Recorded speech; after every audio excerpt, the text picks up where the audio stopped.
bukyali senkulu wa Kampala Capital Authority Jennifer Semakolomsi talekulira n'akwasa enkasi yali omumyuka we ngini ya Andrew Kitaka wadde nga kino mu mateeka kinokolebwa myezi 6 gyokka n'akakasibwa oba ne balonda omuntu omulala wabula n'okutuusa olwaleero ngini ya Andrew Kitaka yakwatibwa obuvunaanyizibwa buno akolera bweru w'amateeka ekisanudde olukiiko lwa KCCA olutudde olwaleero okugaana emirimu gye. Kubanga nze okugamba toze meeting because the executive director is illegal in office, it does not make sense to me. That is being irresponsible. Era kansubire moving forward. Mbasubira bagenda okuddayo basome ebbaluwa gye baabawandikira nga babakwasa emirimu eno. Otherwise they are not doing what they are supposed to do. Bakansala balumiriza nti ebikolebwa mu kiseera kino biri bweru w'amateeka okulina okuteekateeka embalirira y'ekitongole kino era bagamba nti ebikolebwa bendi batwala mu kkooti. Tulabye nti ekyo kiyinza ate okutukosa mu mpeereza yaffe y'emirimu kubanga tulina emirimu egyatutuma bakansalazi. Tuli mu biseera bya nkuba, amataba gagwa buli kiseera. Tulina okuba nti no tukola planning oba enteekateeka eziyamba abantu baffe.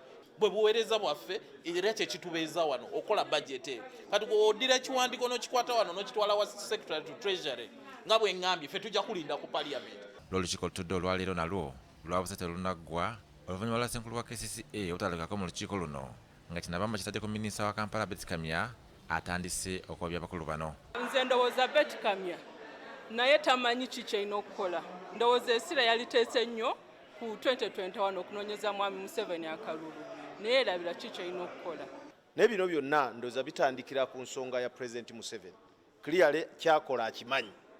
Yensonga lwaki mukyala Jennifer bwe yavaawo yagaana ye kye tulowooza nti kigenderere okugaana okuleeta executive director omujjuvu because ye ntandikwa yakyo. Okusinziira ku tteeka eppya erifuga KCCA omukulembeze w'eggwanga alina obuyinza obulonda ssenkulu wa KCCA omujjuvu oba okukakasa oyo yenna abeera aliwo okutambuza emirimu gya KCCA obulungi.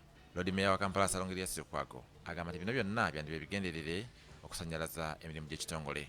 Bwe twogerera kati kababe tekiniko nabo tebasobola kugenda maaso nga tewali executive director kubanga ekitabuusibwa ne mukyala Betty Kamya naye kyeyakkiriza nti mwami Kitaka aliwo bweru w'amateeka obwa executive director kuba emyezi 6 gyaggwako. Lukwago era alumiriza nti ebikolebwa byonna biri bweru w'amateeka kyokka ntibyesingamiziddwa nnyo ku byobufuzi bya NRM nga bikulembeddwamu minisita wa Kampala Betty Kamya.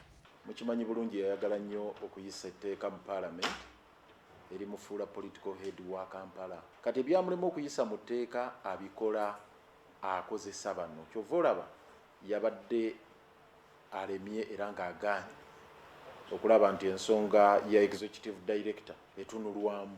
Y'omwana agamba nti ensonga nnyingi tezikoleddwako era bakuddamu okutuula wiiki ejja okulaba nga batanya ensonga eno n'okusalira ekizibu kino amagezi.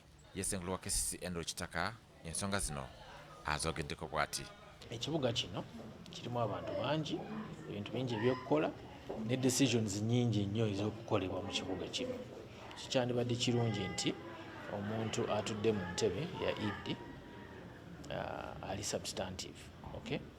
Waliwo decisions ezimu z'oba olina okukola ng'oli substantive. Nti asobola okubeerawo nga accounting officer naye ate etteeka lya KCCA mu kawaayiro namba 19 ligamba nti accounting officer wa KCCA alina kubeera executive director. Kati bw'okkiriza nti tewali executive director oba ogudde mu mutego gwegumu mu bufunze tuli mu kalipo. Robert Mwanje, BBS Telefayina. Weewaawo n'emboozi eyo gy'otobadde